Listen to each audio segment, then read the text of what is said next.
5 फरवरी 1985 को मरिया डोलोरेस डोस सांतोस अविएरो और जोसे डीनिस अविएरो के यहाँ एक बेबी बॉय का जन्म हुआ।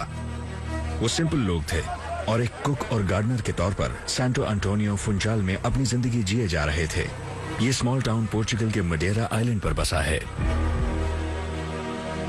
सैंटो एंटोनियो मतलब सेंट एंथनी, और उस दिन भी फुटबॉल की दुनिया में एक सेंट ने ही जन्म लिया, Cristiano Ronaldo dos Santos Aveiro. ये नाम उनके फादर के favourite actor US president Ronald Reagan के ऊपर रखा गया था। मगर रोनाल्डो की शुरुआती जिंदगी हॉलीवुड मूवीज से बिल्कुल अलग थी।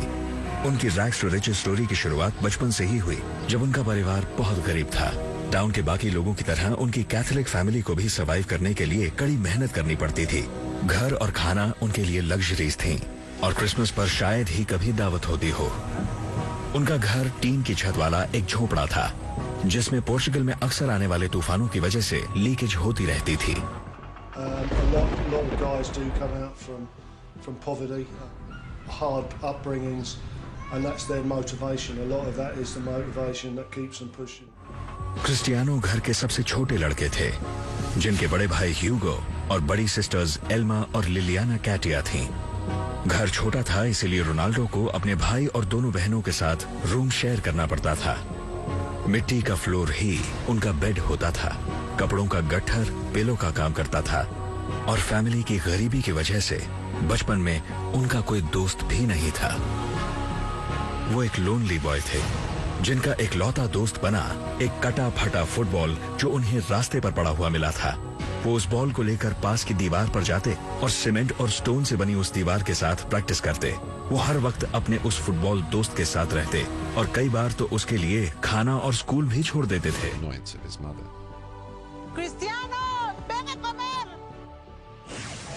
आपको सॉकर के लिए किस चीज ने इंस्पायर किया? किससे इंस्पायर होकर आपने ये खेलना शुरू किया? वेल, ये एक बहुत ही अच्छा और मुश्किल सवाल है।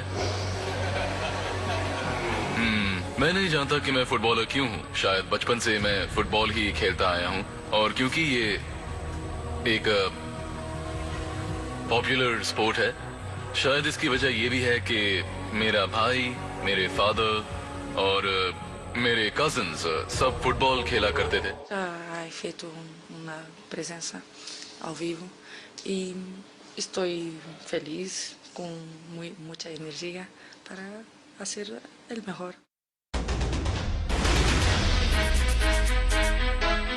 रोनाल्डो का बचपन भी एक दूसरे football great Edison Arantes do Nascimento से काफी मिलता जुलता है। शायद आप उन्हें सिर्फ पेले के नाम से जानते होंगे। वर्ल्ड कप के 3 बार चैंपियन बनने से पहले और 1300 से भी ज्यादा गोल्स मारने से पहले पेले के करियर की शुरुआत पुराने सॉक्स के फटे चिथड़ों को लपेटकर बनाई गई बॉल से हुआ था। उनके फादर, जो माइनर लीग फुटबॉलर थे, उन्होंने पेले को ये गेम सिखाई। अपनी डेडिकेशन की वजह से पेले सबसे यंग प्लेयर थे जिन्होंने वर्ल्ड कप जीता। 17 साल की उम्र में उन्होंने ब्राजील के लिए 6 गोल मारे। जोर से और जोर से। और पेले की ही तरह रोनाल्डो के लिए भी ये फुटबॉल नहीं था, बल्कि अंदर का गुस्सा था। फुटबॉल उनकी जिंदगी थी। उन्होंने अपने स्किल्स को सबके अगेंस्ट खेल के डेवलप किया, चाहे वो यंग हो या old. Without application, your talent doesn't mean anything. You've got to have the two. Application without talent is difficult, but you can still maybe get by. Talent without no application, you've got no chance. 8 साल की उम्र में Ronaldo ने amateur local team एंडरीना को join किया। उस as में ये यंग चाइल्ड आज फील्ड को कमांड करने वाले मसल्ड एथलीट से बिल्कुल अलग था। उनके बहुत दुबले पतले होने और कंपटीशन के हिसाब से डेवलप न होने के बावजूद वो फौरन सबकी नजरों में आ गए। रोनाल्डो ने काफी यंग एज में ही शुरुआत कर दी थी। हम सभी बचपन से फुटबॉल खेलना शुरू कर देते हैं। जब आप 10-12 साल के होते हैं तो वहाँ के लोकल क्लब और प्रोफेशनल क्लब्स आपके ऊपर नजर रखना शुरू कर देते हैं कि आपके अंदर आगे बढ़ने की एबिलिटी है या नहीं है। रोनाल्डो की स्किल्स पर काफी लोगों की नजर टिकी हुई थी। स्पेन, पोर्चुगल और इंग्लैंड के छोटे फुटबॉल क्लब्स हमेशा अपने नेक्स्ट स्टार की तलाश में रहते हैं, और इसका कंपटीशन काफी टफ होता है। और सिर्फ बॉल को गोल में मार देना ही आपके नोटिस होने के लिए काफी नहीं होता। सबसे पहले आप प्लेयर में उसकी नेचुरल एबिलिटी देखते हैं। हम उसे क्या कोच करेंगे वो तो अलग बात है, लेकिन उसके पास क्या है जो वो हमें दिखा सकता है। उसके बाद आता है कि क्या उसके अंदर इस गेम को लेकर जज्बा है, क्या उसे ट्रेनिंग करना अच्छा लगता है, उसे कोचिंग पसंद है, क्या उसके अंदर गेम को लेकर पैशन है और क्या वो एंथुसियाज्म से भरा पड़ा है, ये सब देखना पड़ता है। वैसे यंग रोनाल्डो के लिए ये चीजें कोई प्रॉब्लम नहीं थी। सिर्फ 12 साल की उम्र में वो अपने पुअर स्मॉल टाउन से 900 किलोमीटर दूर लिस्बन सिटी आ गए थे, जहां उनके पास स्पोर्टिंग का ऑफर था। उन्हें मौका मिला कि वो पोर्चुगल के एक बहुत बड़े क्लब की तरफ से खेलें, जिससे वो अपनी फैमिली के साथ रहते हुए प्रोग्रेस कर सकते थे। और ऐसे ही वक्त में आपको सपोर्ट की जरूरत होती है अपने करियर में आगे बढ़ने के लिए। भले ही दुनिया उनके पीछे भागने लगी, लेकिन ये ट्रांजिशन क्रिस्टियानो के लिए आसान नहीं था। अब कोई इमेजिन भी नहीं कर सकता था कि इस प्लेयर को कभी पॉपुलैरिटी से प्रॉब्लम रही होगी। लेकिन फैंसी कार्स, एक्सपेंसिव क्लोथ्स और सुपर मॉडल गर्लफ्रेंड से बहुत पहले रोनाल्डो बिल्कुल अकेला था। घर से सैकड़ों किलोमीटर दूर एक अनजान शहर का स्कूल उनके लिए बहुत बड़ी मुसीबत था। मगर जब वो फुटबॉल फील्ड पर होते तो सब भूल जाते। क्लासमेट्स उनके मैडरीन एक्सेंट की वजह से उनका मजाक उड़ाते, जिसका नतीजा ये हुआ कि वो अकेले रहने लगे और अपने एजुकेशन और टीचर्स पर से उनका भरोसा उठ गया। अंदर का ये गुस्सा बॉइलिंग पॉइंट पर तब पहुंचा जब 14 साल के रोनाल्डो ने अपने इंस्ट्रक्टर पर चेयर फेंक दी। उन्हें निकाल दिया गया, लेकिन उनकी मां ने उनका साथ कभी नहीं छोड़ा। उन्होंने पूरे जोश के साथ अपने बेटे के उभरते फुटबॉल करियर को सपोर्ट किया और अपनी फैमिली के सपोर्ट के साथ रोनाल्डो इस ब्यूटीफुल गेम के स्टार बनने की तरफ बढ़ते रहे। That's what it's all about, it's dedication. Keep working. You haven't got to be too old or too young, just keep working at your physique. We've constantly got to be trying to bring players into the first team squad. So the pressure's there every year to sort of make sure that the quality is good enough. लेकिन अगले साल Ronaldo के सामने एक और मुश्किल आ गई। उन्हें रेसिंग हार्ट कंडीशन की प्रॉब्लम से डायग्नोज किया गया। A diagnosis that could have ended his football career.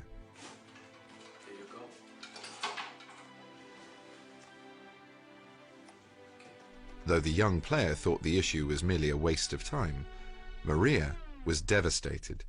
Então é o coração dele. Vamos ter que entrar e operar.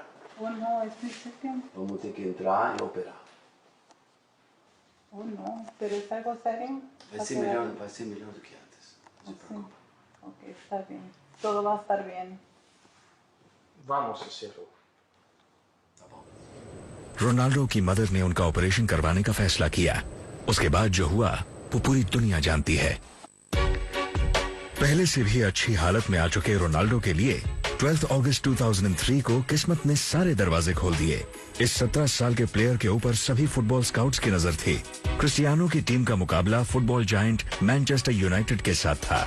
Old Trafford का मैदान मडेरा पोर्चुगल के डर्ट से भरे हुए फील्ड से बिल्कुल अलग था और मैनचेस्टर यूनाइटेड फुटबॉल आइकन्स थे। Legendary coach sir Alex Ferguson के सामने भी बिना डर के खेलते हुए रोनाल्डो ने लाइफ टाइम परफॉर्मेंस दिया और उनकी टीम ने मैच 3-1 से जीत लिया। आई थिंक मैनचेस्टर यूनाइटेड के अगेंस्ट खेला गया वो मैच उनके करियर को आगे बढ़ाने वाला सबसे बड़ा स्टेपिंग स्टोन था, क्योंकि उसी वक्त सबको नजर आया कि इस प्लेयर में कुछ ऐसा है जो इसे काफी आगे ले जा सकता है और ये काफी बड़ा बन सकता है। आयरॉनिकली असिस्टेंट कोचेस ने रोनाल्डो को मैनचेस्टर यूनाइटेड के लिए साइन करने का आइडिया नहीं दिया था, बल्कि प्लेयर्स ने दिया था।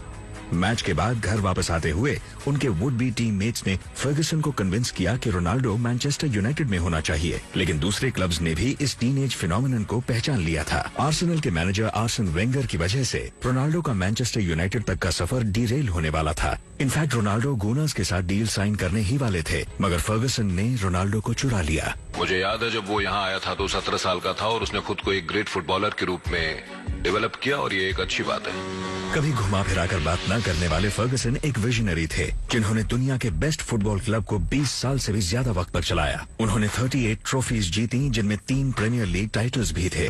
ट्रेनिंग सेशन की intensity, expectation, level of concentration का पता हमेशा गेम खत्म होने पर चल जाता है। उनका करियर वाकई कमाल का रहा है। बहुत से मैनेजर्स उनकी तरह बनने की कोशिश करते हैं और उन्हीं की तरह कामयाब होना चाहते हैं। उन्होंने मेरे लिए काफी कुछ किया है एज अ मैनेजर और वो मुझे मैनचेस्टर यूनाइटेड में ले आए और उन्होंने मुझे बहुत कुछ सिखाया, जिसकी वजह से आज मैं यहाँ तक पहुँचा और कामयाब हुआ। उनके आने के बाद ये बात रखी गई कि रोनाल्डो को स्पेशल जर्सी पहननी चाहिए।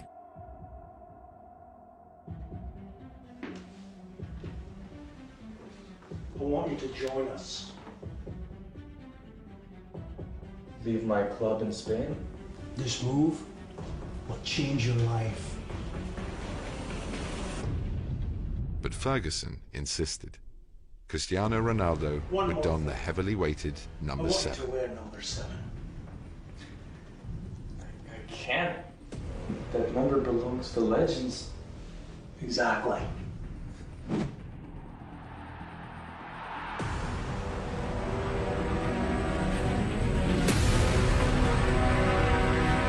आपको ऐसे फादर फिगर की जरूरत होती है जो आपका ख्याल रखे, आपको अपनी गाइडेंस में ले ले और आप एज ए प्लेयर उस पर्टिकुलर पर्सन के ऊपर भरोसा कर सके। और बिल्कुल यही चीज हुई जब आपको सर एलेक्स फर्ग्यूसन जैसा मैनेजर मिलता है और उनके साथ बैकरूम स्टाफ और ऑब्वियसली ऐसे प्लेयर्स मिलते हैं जो सेटल करने में हेल्प करें, तो आप बिना टेंशन के खेल सकते हैं। यूनाइटेड ने रोनाल्डो को 15 मिलियन यूरोज की भारी भरकम ट्रांसफर फी के साथ साइन किया। आपके पास ऐसा मैनेजर है जो 20 साल से इस फील्ड में है, जिसने गेम का लगभग हर टाइटल जीता है, जिसका सक्सेस रिकॉर्ड अनबिलीवेबल है। आई थिंक ये मेरे खेलने का तरीका है। जब मैं बचपन में मडेरा में खेलता था तब भी मुझे एक प्लेयर के साथ 1-on-1 खेलने में ज्यादा मजा आता था। ये मेरा नेचर है और मैं हमेशा ऐसा ही खेलता आया हूँ। बॉल की स्पीड और उसे मैनिपुलेटिंग करता foot, in and outside of full back में डिसीजन लेना, खेलना, फिर दूसरी पोजीशन पर मूव करना, वो भी स्पीड के साथ, और ये सब ग्रेट स्पीड में हो तो ये चीज मुझे इस गेम में बहुत इंटरेस्ट दिलाती है। रोनाल्डो फंसा हुआ था। रोनाल्डो के क्रिटिक्स शायद उन एफर्ट्स को इग्नोर कर जाते हैं जो उन्होंने लोगों के भले के लिए किए हैं। जब रोनाल्डो को पता चला कि उनकी सबसे बड़ी फैन यानी उनकी माँ को कैंसर है, तो उनकी जिंदगी रुक सी गई। उनकी माँ को ब्रेस्ट कैंसर डायग्नोज हुआ और उन्हें इस बीमारी से बचने के लिए रेडिएशन ट्रीटमेंट के दर्दनाक प्रोसीजर से गुजरना पड़ा। उन्हें सफर करता हुआ देखने के बाद क्रिस्टियानो ने जेनरसली उस हॉस्पिटल को 100,000 पाउंड डोनेट किए जिसने उनकी मां की जान बचाई थी। उन्होंने कैंसर से रिलेटेड चैरिटीज को सपोर्ट करना जारी रखा और मडेरा के हॉस्पिटल सेंट्रल में कैंसर स्पेशलिस्ट सेंटर बनवाया। इसके 1 साल पहले रोनाल्डो को 10 साल के एरिक क्रूज ऑर्टिज की फैमिली की तरफ से एक लेटर मिला। इस नन्हे रियल मैड्रिड फैन को ब्रेन एबनॉर्मैलिटी थी जिसके लिए सर्जरी की जरूरत थी और उसके पेरेंट्स होप कर रहे थे कि रोनाल्डो उन्हें एक जर्सी और कुछ शूज डोनेट कर देंगे, जिसे ऑक्शन करके उन्हें इसके लिए कुछ पैसे मिल जाएंगे। रोनाल्डो ने कुछ स्टेप्स आगे बढ़ते हुए ऑपरेशन के लिए 60,000 पाउंड दे दिए। पोर्चुगल में वो लोगों के लिए बहुत बड़ी इंस्पिरेशन है। आई मीन पूरा देश उसे प्यार करता है। लोग उसके अच्छे कामों के बारे में बहुत कम जानते हैं। वो बहुत सारा पैसा एनजीओस या चैरिटी में डोनेट करता है। वो पोर्चुगल के स्लम्स से जुड़े बहुत से प्रोजेक्ट में इन्वॉल्व है, लेकिन लोगों को इसके बारे में पता नहीं है और यही बात उसे एक रियल स्टार बनाती है। अपनी सारी दौलत और शोहरत के बावजूद कोई ये नहीं कह सकता कि रोनाल्डो आम लोगों के लिए नहीं बने। मायामी में यूएफए चैंपियनशिप्स लीग फ्रेंडली के दौरान चेल्सी के ऊपर रियल मैड्रिड की 3-1 से जीत के बाद एक फैन दौड़ता हुआ फील्ड में आया और उसने रोनाल्डो को गले लगा लिया।